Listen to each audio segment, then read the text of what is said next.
Covid වසංගතයට ප්‍රතිකාර කිරීමේදී ප්‍රධාන වශයෙන්ම අපිට ඒකට විරුද්ධව තියෙන ආයුධ තමයි එන්නත් කරන වැඩපිළිවෙල. ලෝකයේ බොහෝ රටවල මොන ප්‍රභේදය ආවත් එන්නත්කරණය මගින් ඒවට මේ වෙනකොටත් සාර්ථක ප්‍රතිකාරයක් කරන්න පුළුවන් කියන එක තමයි ලෝක සෞඛ්‍ය සංවිධානයේ මතය වෙලක් තියෙන්නේ. එතකොට මේ අනුව යමින් රජයේ ප්‍රතිපත්තියක් හැටියට එන්නත් කරන වැඩපිළිවෙල ආරම්භ කරේ පහුගිය ජනවාරි මාසයේ අග. එතකොට මේ ජනවාරි වලින් පටන් ගත්ත මේ මාස 7 තුල අපි රට සෑහෙන ප්‍රගතියක් ලබාගෙන තියෙනවා. මේ වෙනකොට අපි මිලදීගෙන තියෙනවා මිලියන 16කට පමණ එන්නත් ප්‍රමාණයක්.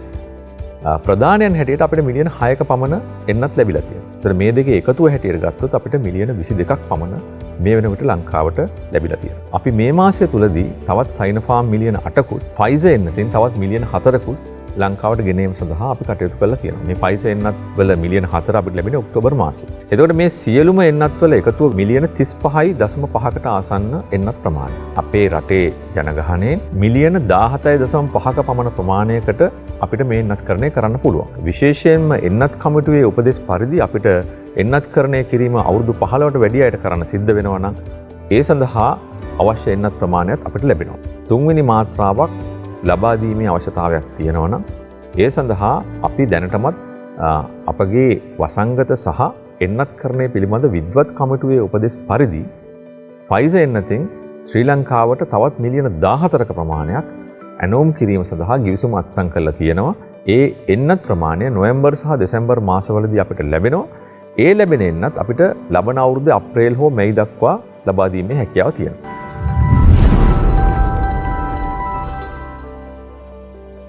එන්නත්කරණය වගේම අපේ මේ නිරෝධායන ක්‍රමවේදයන් අනුගමනය කරමින් පස්සේ යම්කිසි අවස්ථාවක අපිට ශ්‍රී ලංකාවේ ජන ජීවිතයේ යථා තත්ත්වයට පත් වීම කියන අභියෝගය එනවා. ඒකට ඔබ දකින්න ඇති පහුගිය අවුරුදු 1.5 තුර අපි ලබාගත් අත්දැකීම්.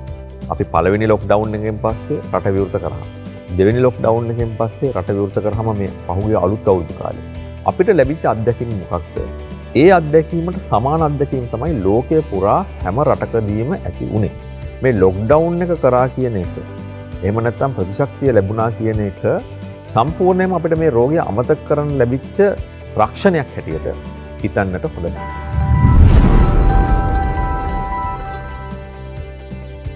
මේ ආයතන ආශ්‍රිතව අපි දන්නවා රෝහල් සංවර්ධන කමිටු තියෙනවා.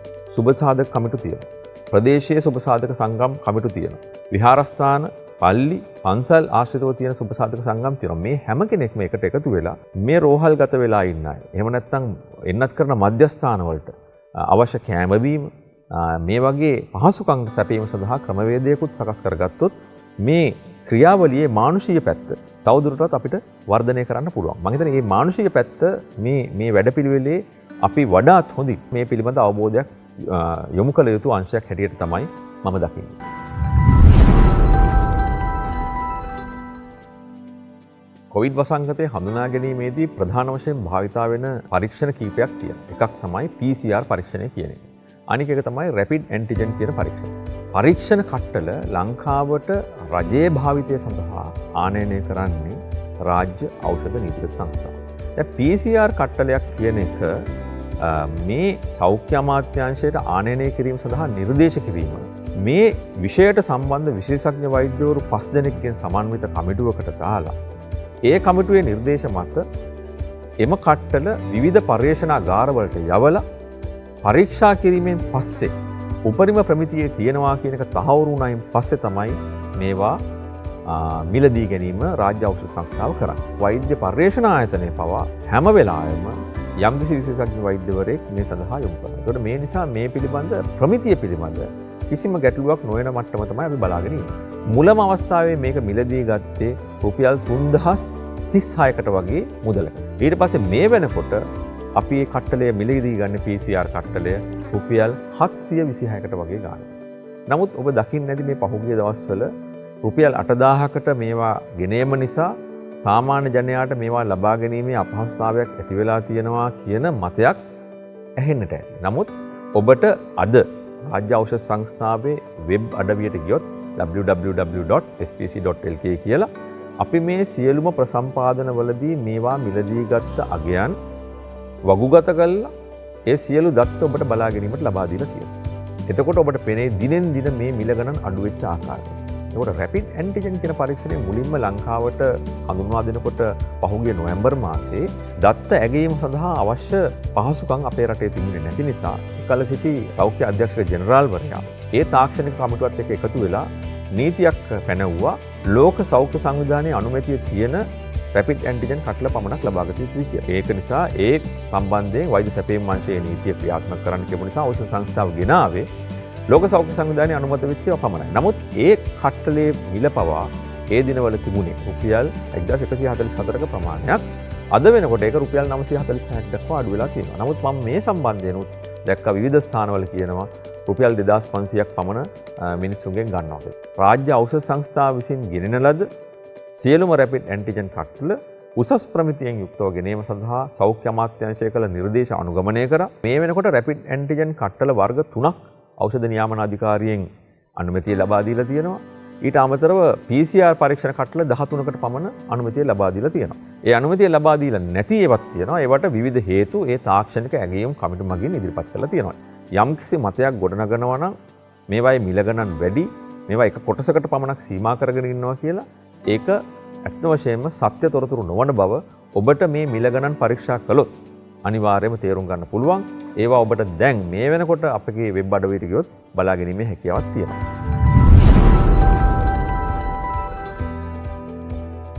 කොවිඩ් වසංගතයත් එක්ක සම්බන්ධ වෙච්ච නව ප්‍රභේද ඇති වෙන්නේ වෛරස ප්‍රමාණය බහුලව තියෙනවා නම් යම්කිසි සමාජයක එතනදී ඒ වෛරසය ප්‍රභේද බවට හැරෙන්නට පුළුවන්.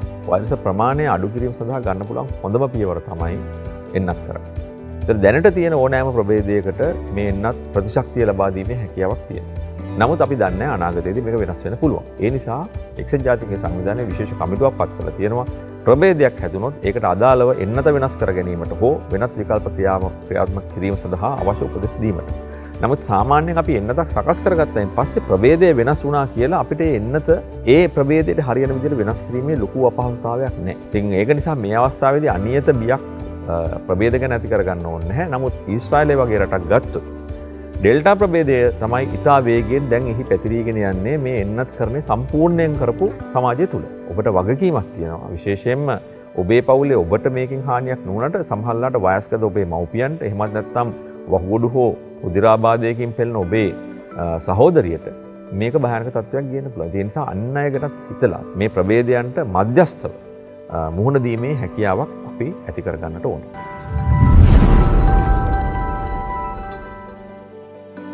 අපි දැක්ක මේ පහුගිය දිනවල ඖෂධ හිඟයක් ගැන කතා වෙනවා. මම මේ ඔබට අරගෙන ආවා වෛද්‍ය සැපයුම් අංශයේ පරිගණක දත්ත ගබඩාවෙන් ගත්ත ඖෂධ පිළිබඳ විස්තරයක්. මේ විස්තර වලට අනුව අත්‍යවශ්‍යම ඖෂධ, ජීවිතය රැක ගැනීමට අවශ්‍ය ఔෂධ එකකවත් හිඟයක් නැහැ.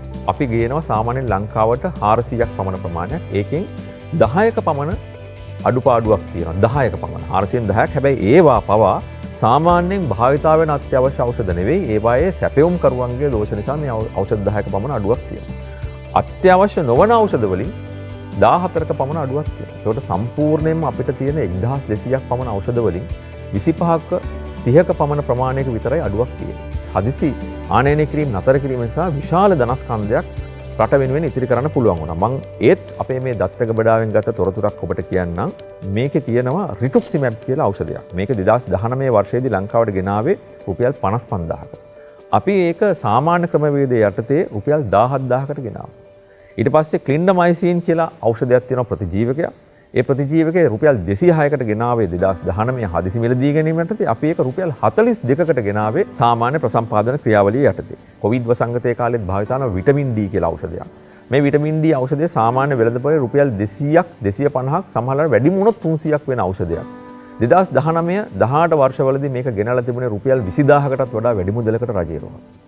එතකොට ඔබට තේරෙන්න ඕනේ මේ ඖෂධ සඳහා අනවශ්‍ය මුදල් ධනස්කන්ධයක්, විශාල ධනස්කන්ධයක් නාස්ති කරලා තියෙනවා පසුගිය කාලේ. ඒවා නතර කිරීම සඳහා තමයි අපි මේ ප්‍රසම්පාදන ක්‍රියාවලිය වඩාත් පාරදෘශ්‍ය ක්‍රමයකට සකස් කරේ.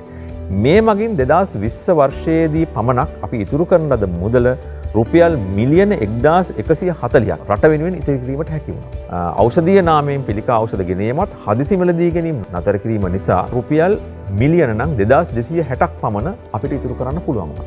මේ ආනයනය කරන සියලු ඖෂධ වෙනුවට ලංකාවේ දේශීයව නිෂ්පාදනය කරන ඖෂධ නිෂ්පාදනය කිරීම සඳහා දැනටමත් ඔයාමඩුව, හොරණ සහ හම්බන්තොට කියන ස්ථාන තුනේම ඖෂධ නිෂ්පාදනාගාර ඇති වෙනවා.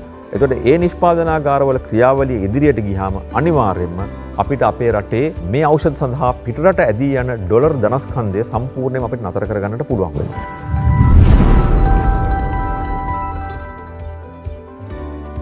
අපි රටක් හැටියට මේ එන්නත් කරන වැඩපිළිවෙලේදී අපි දන්නවා සියලු සෞඛ්‍ය සේවකීන්, හමුදාවේ නිලධාරීන් මේ සියලු දෙනා එකතු වෙලා මේ එන්නත් කරන වැඩපිළිවෙල මේ අවස්ථාවේදී කරනවා.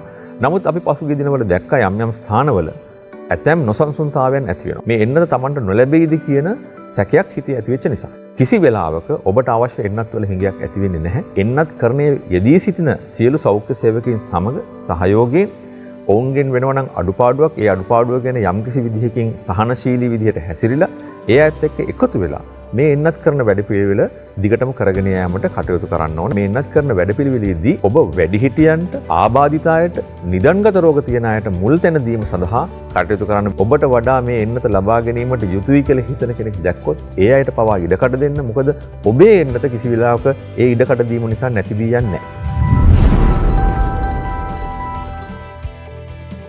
පැරසිටමෝල් ඖෂධය වගේ ඖෂධ පවා පිටරටින් ගැනීමේ තියෙන අපහසුතාව තියෙනවා. ඒ නිසා මේ ඖෂධ නිෂ්පාදන සංස්ථාව විසින් ඉහළ ප්‍රමිතියේ ඖෂධ නිෂ්පාදනය කරනවා. පිටරටින් ආනයනය කළ ඖෂධ අහඹු ලෙස පරීක්ෂා කිරීමේදී සාමාන්‍යයෙන් 20%ක 30ක ප්‍රමාණයක ගුණාත්මක භාවයෙන් අඩු ඖෂධ අපිට හමු වෙලා තියෙනවා. ඖෂධ නිෂ්පාදන සංස්ථාව විසින් නිෂ්පාදනය කරන ඖෂධ කිසිම එකක ගුණාත්මක භාවයෙන් අඩුවක් අපි පරීක්ෂා කළ කිසි අවස්ථාවකදී අපිට හමු වෙලා නැහැ. මම දැක්ක ඇතැම් ස්ථානවල මේ ගුණාත්මක භාවයේ ප්‍රශ්න තියෙනවා කියලා යම්කිසි මතයක් ගොඩනගෙන යනවා. මේක ඊටාම නරක මතයක්. මොකද මේකෙන් වාසිය සිද්ධ වෙන්නේ ප්‍රමිතියෙන් තොර ආනයනය කරන පුද්ගලයින්ට පමණයි.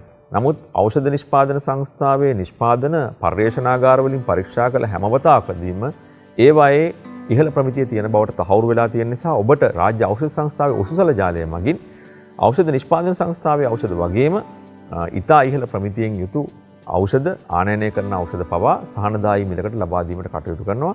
ගෙදරටම ඖෂධ දීම සඳහා කටයුතු කරනවා. රටට අවශ්‍ය ඖෂධ වලින් විශාල ප්‍රමාණයක් ඉදිරි අවුරුදු කිහිපය තුළ නිෂ්පාදනය කර ගැනීමට අවශ්‍ය මූලික ව්‍යාපෘති සියල්ලම මේ වෙනකොට ආරම්භ කරලා තියෙනවා. ඉතින් මේ නිසා ඔබට විශ්වාසය තියන්න පුළුවන් විදිහකට මේ අපි දන්නවා මේ ඖෂධ සංස්ථාව 1970-77 කාලයේදී ස්ථාපිත කරේ ලංකාවේ දේශීය ඖෂධ ප්‍රතිපත්තියක් ක්‍රියාත්මක කිරීමට.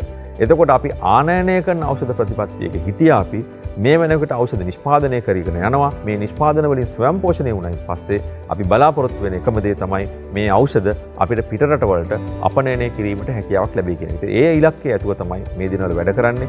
වැරදි මත ප්‍රචාරය වීම සම්බන්ධයෙන් ඉතාමත් කල්පනාකාරීව ඔබ මේ දත්ත සොයන්න. නිත්‍යානුකූල ස්ථාන වලින් පමණක් මේ දත්තවල තොරතුරු තහවුරු කරගන්න කියලා අපි ඔබෙන් ඉතාම ගෞරවයෙන් ඉල්ලා සිටිනවා.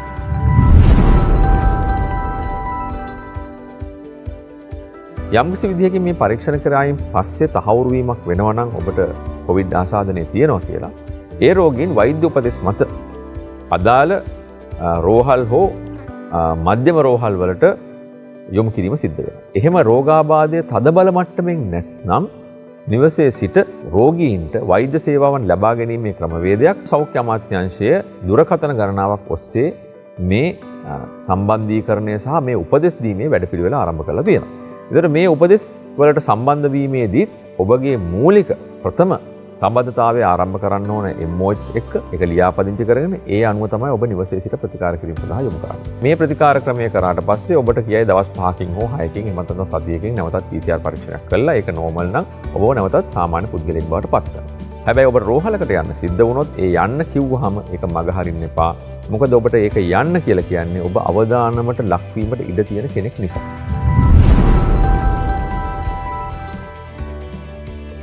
මේ එන්නත් කරන මධ්‍යස්ථානවල කොයිතරම් දුරට මේක සංවිධානය කරන්න ක්‍රියාත්මක වුණත් 100% සෑහීමට පත්වීමට හැකි ආකාරයෙන් සේවාවක් ඔවුන්ට සලස්වන්න බැරි වෙයි. නමුත් අපි මෙතනදී තේරුම් ගන්න ඕනේ එයා ඉන්නේ අර PPE කිට් එකක් ඇඳගෙන. ඒකේ උෂ්ණත්වය ඔබට හිතා ගන්නටවත් බෑ. ඒකම මේකට මුඛවාඩමක් දාගෙන හිටියාම මේ උෂ්ණත්වය තවත් වැඩි වෙනවා. ඒකට විජලනය වෙනවා. උෂ්ණත්වය වැඩි වීමෙන් ඇඟේ පරිවෘත්තීය ක්‍රියාවල වෙනසක් සිද්ධ වෙනවා. ඒක නිසා දැඩි විඩාපත් භාවයට පත් වෙනවා පැය දෙකක් යනකොට. එතකොට මේ විඩාපත් වෙච්ච සේවකයන්ගෙන් ඇතැම් වෙලාවට වැරදි සිද්ධ වෙන්න පුළුවන්. නමුත් ඒක ඒ අයට චෝදනා කිරීමට හෝ ඒ අයට යම් විදිහකින් වාචිකව ප්‍රහාර එල්ල කිරීම තරම් සුදුසු දෙයක් නොවන බව තමයි අපි හිතන්නේ. එන්නත් කරන මධ්‍යස්ථානවලදී වගේම රෝහල්වලදී විශේෂයෙන්ම රෝහල් සේවකයෝ මේ ඔබ දන්නවා මේ ඔක්සිජන් දෙන ඔක්සිජන් සිලින්ඩරයක් මාරු කරනවා කියන එකම ඒ රෝහල් කාර්ය මණ්ඩලයට පැය දෙක තුනක් කරයින් පස්සේ ඇතැම් වෙලාවට දරා සිටීමට අපහසු වෙනවා. ඉතින් රෝගීන්ගේ අපහසුතාව වගේම සෞඛ්‍ය සේවකයින්ගේ අපහසුතාව ගැනත් අවබෝධයක් යොමු කළ යුතු අංශයක් හැටියට තමයි මම දකින්නේ.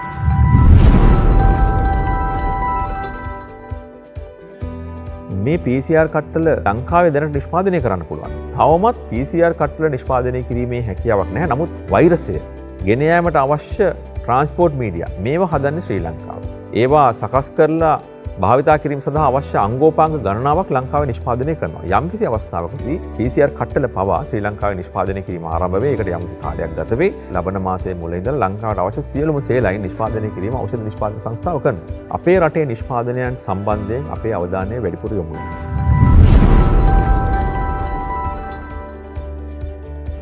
එන්නත් කරන වැඩපිළිවෙලේදී අපි දකින්නේ බොහෝ වෙලාවට රෝගේ වළක්වා ගැනීමේ පැත්ත. නමුත් අපි දන්නවා මීට අමතරව ලංකා පුරා මේ වෙන විට රෝගී ප්‍රතිකාර සේවා සම්බන්ධයෙන් ගත්තාම රෝහලට ඇතුළත් කිරීමේ හදිසි දිනයක් ගත්තොත් මේ දිනයකදී ඇතැම් වෙලාවට රෝගීන් 200ක් 300ක් විතර ප්‍රමාණයක් එක රෝහලකට එන අවස්ථා අපි දැකලා තියෙනවා. එතකොට මේ රෝගීන් පැමිණියාම රෝගීන්ගේ සාමාන්‍ය කොවිඩ් ආබාධයට අමතරව තවත් රෝග ගණනාවක් තියෙනවා. ඉතින් මේ රෝගීන්ගෙන් උදිරය ගන්න ඕනේ.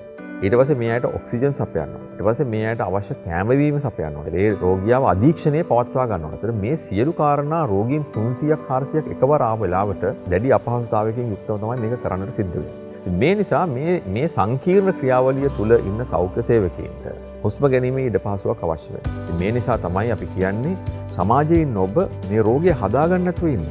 එහෙම වැඩිපුර අය රෝගය හදාගත්තොත් රෝහල් කාර්ය මණ්ඩලයට සහ රෝහල් පද්ධතියට තමයි ඒක බර වැඩි වෙනවා. මේ නිරෝධායන නීතියක් පනවන්න මේ වෙලාවේ සිද්ධ වුණේ කුමන තත්ත්වයක් නිසාද කියන එක වගකිව යුතු පුරවැසියෝ හැටියට මේ වෙලාවේ කල්පනා කරනවා නම් ඇත්ත වශයෙන්ම කියනවා නම් පොලිස් නිලධාරීන් හෝ හමුදා නිලධාරීන් අවශ්‍ය වෙන්නේ නැහැ මේ නිරෝධායන නීතිය ක්‍රියාත්මක කිරීමට.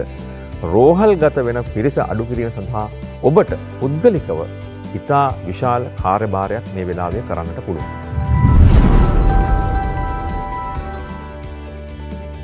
කොවිඩ් වසංගතයට ප්‍රතිකාර කිරීමේදී ප්‍රධාන වශයෙන්ම අපිට ඒකට විරුද්ධව තියෙන ආයුධ තමයි එන්නත් කරන වැඩපිළිවෙල. ලෝකයේ බොහෝ රටවල මොන ප්‍රභේදය ආවත් එන්නත්කරණය මගින් ඒවට මේ වෙනකොටත් සාර්ථක ප්‍රතිකාරයක් කරන්න පුළුවන් කියන එක තමයි ලෝක සෞඛ්‍ය සංවිධානයේ මතය වෙලක් තියෙන්නේ. එතකොට මේ අනුව යමින් රජයේ ප්‍රතිපත්තියක් හැටියට එන්නත් කරන වැඩපිළිවෙල ආරම්භ කරේ පහුගිය ජනවාරි මාසයේ අග. එතකොට මේ ජනවාරි වලින් පටන් ගත්ත මේ මාස 7 තුල අපි රට සෑහෙන ප්‍රගතියක් ලබාගෙන තියෙනවා. මේ වෙනකොට අපි මිලදීගෙන තියෙනවා මිලියන 16කට පමණ එන්නත් ප්‍රමාණයක්. ප්‍රධානයන් හැටියට අපිට මිලියන 6ක පමණ එන්නත් ලැබිලා තියෙනවා. ඒතර මේ දෙකේ එකතුව හැටියට ගත්තොත් අපිට මිලියන 22ක් පමණ මේ වෙනකොට ලංකාවට ලැබිලා තියෙනවා. අපි මේ මාසය තුලදී තවත් සයිනෝෆාම් මිලියන 8කුත් ෆයිසර් එන්නතින් තවත් මිලියන 4කුත් ලංකාවට ගෙනීම සඳහා අපි කටයුතු කරලා තියෙනවා. මේ ෆයිසර් එන්නත් වල මිලියන 4 අපිට ලැබෙන්නේ ඔක්තෝබර් මාසයේ. එතකොට මේ සියලුම එන්නත් වල එකතුව මිලියන 35.5කට ආසන්න එන්නත් ප්‍රමාණය. අපේ රටේ ජනගහනයෙන් මිලියන 17.5ක පමණ ප්‍රමාණයකට අපිට මේ එන්නත්කරණය කරන්න පුළුවන්. විශේෂයෙන්ම එන්නත් කමිටුවේ උපදෙස් පරිදි අපිට එන්නත්කරණය කිරීම අවුරුදු 15ට වැඩි අයට කරන්න සිද්ධ වෙනවා නම් ඒ සඳහා අවශ්‍ය එන්නත් ප්‍රමාණයත් අපිට ලැබෙනවා. තුන්වෙනි මාත්‍රාවක් ලබා දීමේ අවශ්‍යතාවයක් තියෙනවා නම් ඒ සඳහා අපි දැනටමත් අපගේ වසංගත සහ එන්නත්කරණය පිළිබඳ විද්වත් කමිටුවේ උපදෙස් පරිදි ෆයිසර් එන්නතින් ශ්‍රී ලංකාවට තවත් මිලියන 14ක ප්‍රමාණයක් ඇනෝම් කිරීම සඳහා ගිවිසුම අත්සන් කරලා තියෙනවා. ඒ එන්නත් ප්‍රමාණය නොවැම්බර් සහ දෙසැම්බර් මාසවලදී අපිට ලැබෙනවා. ඒ ලැබෙන එන්නත් අපිට ලබන අවුරුද්දේ අප්‍රේල් හෝ මැයි දක්වා ලබා දීමේ හැකියාව තියෙනවා.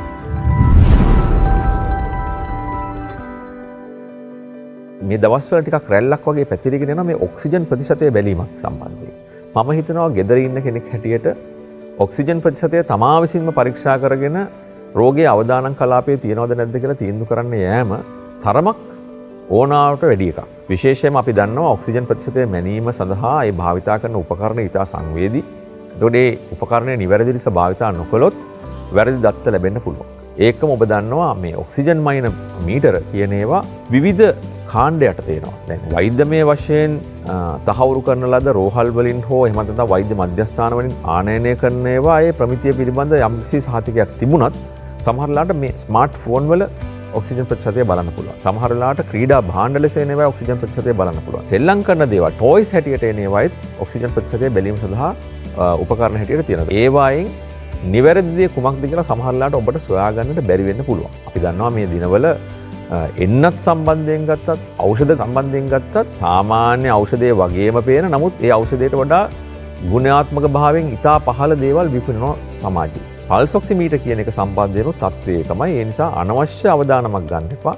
ඔබ ඔක්සිජන් ප්‍රතිශතය ගෙදරදී බලන්න යන්න අවශ්‍යතාවයක් නැහැ. ඔබට හුස්ම ගැනීම අපහසුතාවයක් එනවා නම් මේ රෝගයේ මූලික ලක්ෂණ තියෙනවා නම් ඔක්සිජන් ප්‍රතිශතය අඩු වෙන්න කලින් ඔබ රෝහලකට යන්න ඕනේ. ඒක තමයි ඔබට දිය යුතු සහ දිය හැකි ඊටාම හොඳ අවවාදය.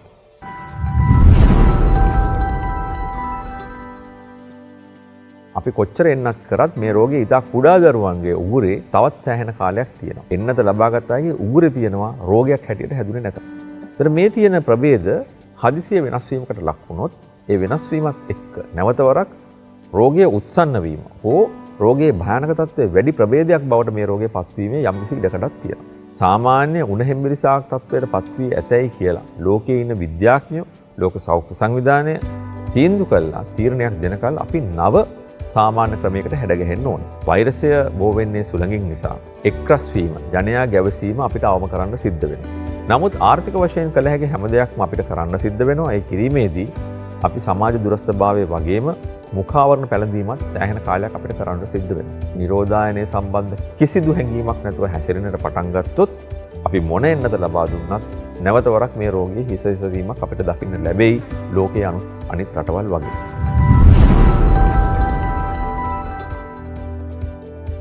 එන්නත් කරන වැඩපිළිවෙලේ අපි දන්නවා ප්‍රධාන වශයෙන්ම අපි ඉලක්ක කරගෙන කරේ 30ට වැඩි පිරිස. සැප්තැම්බර් මාසයේ මුල ආරම්භ වීමත් එක්ක ප්‍රථමයෙන්ම 20ත් 30ත් අතර ජනසංඛ්‍යාවට තමයි එන්නත් ලබා දීම කරන්නේ.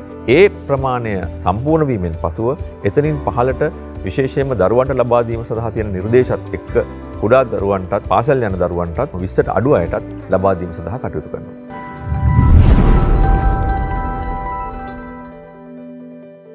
අපි දන්නවා මේ එන්නත් කරන වැඩපිළිවෙලෙන් ප්‍රතිශක්තිය ලැබෙන කල මේ රෝගය අපි ඕන කෙනෙකුට වැළඳෙන්න පුළුවන්. විශේෂයෙන්ම එන්නත් නොකරපු අයට අවදානම වැඩි. නිදන්ගත රෝග තියෙන අයට අවදානම තවත් වැඩි. ඒකම ප්‍රතිශක්තිය තාම හරියට ලැබිලා නැත්තම් විශේෂයෙන්ම එන්නත් කරන්නේ එන්නත් දෙකම ලබා දීලා තවත් සති දෙකක් කාලයක් ගිහිලා නැති හැම කෙනෙකුටම රෝගය වැළඳීමේ අවදානමක් තියෙනවා. ඒකමත් මතක තියාගන්න ඕනේ. එන්නත් දෙකම ලැබුවා. ඔබ විවිධ රෝගාබාධ වලට ලක් වෙච්ච කෙනෙක් නම් වැඩිහිටියෙක් නම් මේ එන්නතේ ආරක්ෂාව තිබුණත් ඇතැම් විට ඔබ නොසැලකිලිමත් නම් මේ රෝගය වැළඳුනොත් ඔබට දැඩි අපහසුතාවයකට ලක් වෙන්න සිද්ධ වෙනවා. නියුමෝනියා තත්ත්වයක් වුණත් ඇති වෙන්නට පුළුවන්. ඔබට මේ දිනවල සෙම් ප්‍රතිශ්‍යා වුණත් උගුර වේදනාවක්, කිවිසුම් යෑමක් හෝ ඇඟපත විඩාවක් ලැබෙනවා නම් ඒකම රස දැනීමේ හෝ සුවඳ දැනීමේ වෙනසක් තියෙනවා නම් වෙනත් රෝග පිළිබඳ හිත ඉන්නේ නැතුව කොවිඩ් ආසාදනයක් තියෙනවාද නැද්ද කියලා පරීක්ෂා කරලා බලා ගන්නට ඕන.